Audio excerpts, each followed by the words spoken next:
than a beyond a reasonable doubt standard, so I'd cautiously give him the benefit of the doubt. So yes, there's some legal gray area here, but let's be honest. He received explicit images of a woman from his boss. He asked for more. He attended a dinner that was allegedly arranged for a coerced intimate encounter. And he signed a new WWE deal shortly after, benefiting from what was, according to the suit, a trafficking operation. Even if you want to give him the legal benefit of the doubt, that doesn't make it okay, that doesn't make it right, that doesn't make it ethical. And it definitely doesn't make him someone you bring back without so much as a word of explanation. But the most common take I've seen online regarding this is, show me where in the lawsuit Brock Lesnar is accused of doing something criminal.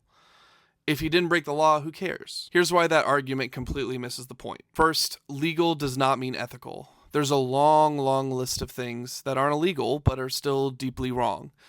Cheating on your spouse, bullying someone at work, exploiting power dynamics in a workplace. All of those things can destroy lives, relationships, and reputations. And none of them require a courtroom to be considered harmful. Secondly, this isn't a trial. This is about trust. WWE is a private company. It doesn't need a judge to decide who gets to be a role model, a featured star, or the face of its brand. If someone is even credibly named in a lawsuit involving trafficking, even if they're not charged, that alone should raise red flags about whether they belong back in the spotlight. But lastly, the bar we set here should not be, is he a criminal? Like, think about what's being defended here. Lesnar allegedly received explicit images of a woman sent without her full consent. He asked for more. He attended a dinner that, according to a lawsuit, was meant to lead to a coerced intimate encounter. He even allegedly arranged another meeting that was canceled due to a snowstorm.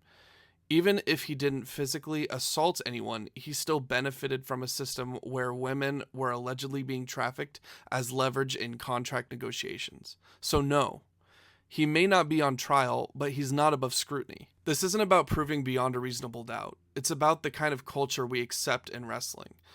And if our only standard was, well, it wasn't illegal, then we're basically saying that anything short of a felony is fair game.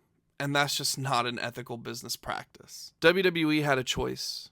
They could have stood by their supposed new era of integrity. They could have listened to the survivors, to the fans, to the people in their own company. Instead, they brought back Brock Lesnar,